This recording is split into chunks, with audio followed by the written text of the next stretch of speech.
again, I'm being as generous as I can be here and trying to keep his view of accelerated human evolution in line with how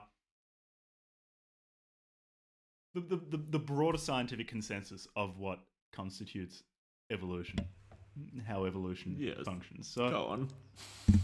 So, my professional internet anthropologist reading of this was PhD. An internet PhD in internet anthropology, is that there are certain characteristics which are advantageous to humans. And such as having a big dick. That being foremost, but then there are ones of secondary importance, like language, visual acuity, executive planning, modeling the future. Planning. All secondary to having a big dick. And an inconveniently large dick. All these secondary characteristics gorillas are enhanced little tiny by dicks. eating magic mushrooms. Look at humans. Who's going extinct? Gorillas are. Exactly.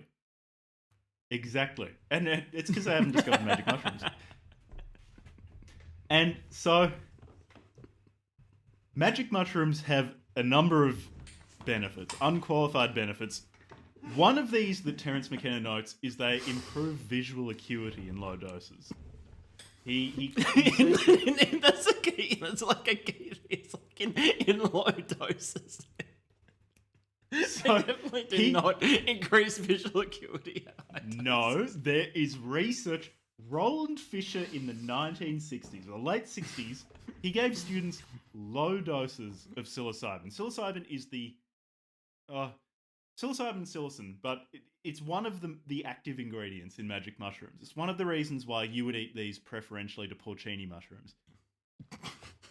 That he gave them low doses, and the students who'd been given psilocybin were more able. They picked more quickly than the control group without magic mushrooms. The moment when two lines stopped being parallel. Okay? So, it has been definitively proven. I didn't look into this study. Terence McKenna just said it. I don't know how big it was. I didn't fact check any of the claims in this book. I should say he doesn't cite anything in this book, but I'm assuming that this was an enormous stage 3 clinical trial.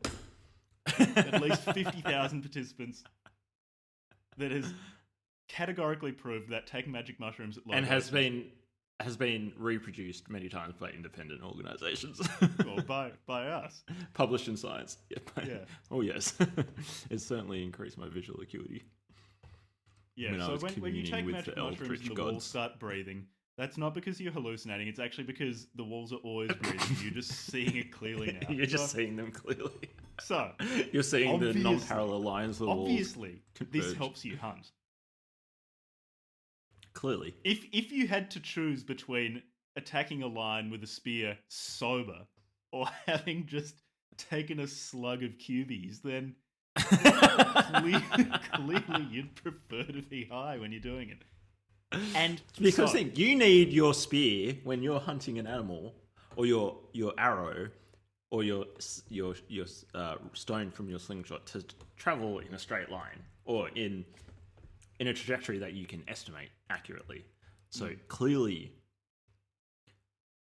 visual acuity is incredibly important for early hominids to have a selective advantage compared to their. Well, this is the other thing. He doesn't talk about other hominid species, but I assume compared to other hominid species. Yeah, compared to the dumbasses who weren't getting fried on mushrooms.